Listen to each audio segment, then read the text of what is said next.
ry'itaka rihembera mu district y'Ibanda rukushangwa mu cyaro cya Kyamosh mu division ya Bufunda. Bitagumisereza guca mingi na munyanyajo y'ibirungi abarukutekateka kuba bakama bitakere hatano barangiza hare barukutunga kakumu munyanya wabo Michael Tsime okubabingamo no kubirukanzia na polisi ubwasya bwira. Brother wa Shwenkuru wi oba kwita Petero Kakumi azishirwa nangwa no mwana watatu mu kubanza umucyaro uri wambara nabazishirwa murumena wanje brother mukuru wanje Dani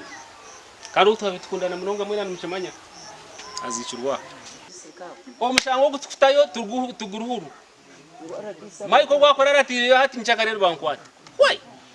aba besara bataka buganyuma yembera kubakiza amani omukugamba kwabo ishebora kumanywa kanoni yoroka mu guca mingi kandi orisha wa Michael Tsime akafurukira mu mwanya gwa rukuruganya bushozo mu myaka ya kare hamwe n'ishenkuru wabo bayita Ruweza. Guca mingi akazara abana babiri bitagumisereza hamwe na Joy Birungi mu myaka ya nkaga nuko kufuruka akazambara aho yaziri Michael Tsime hamwe n'abandi. Ababera babatwira hitaka irishebo yabarekereho kumara imyaka iri kurenga nkaga konko bwa hatino barangize nseri biteje n'imitima ki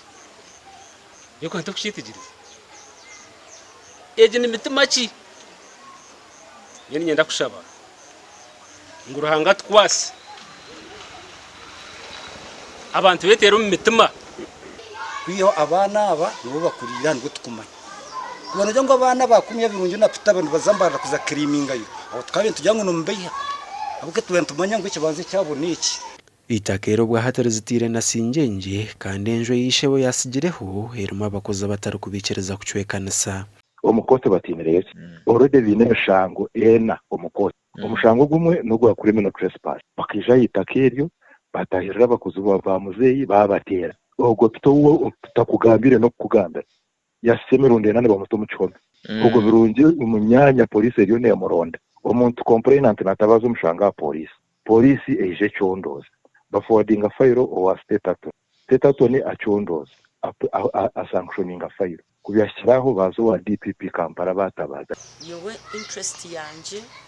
niyo kubuza ibi bintu bavuga ngo my uncle Chamenji akabagabira umuntu atakumanya izina rye atakumanya umushyo yabarakunda munonga atakumanya umuharo yazero yabiratetsa nkaci atakumanya mutabana mukuru gwe naba nakiraga n'ikigambo kanoni yoroka mu guca mingi ariyo myaka ya 9 kandi ariyo mu mbera mbi Gashakwa Timothy Mushabe.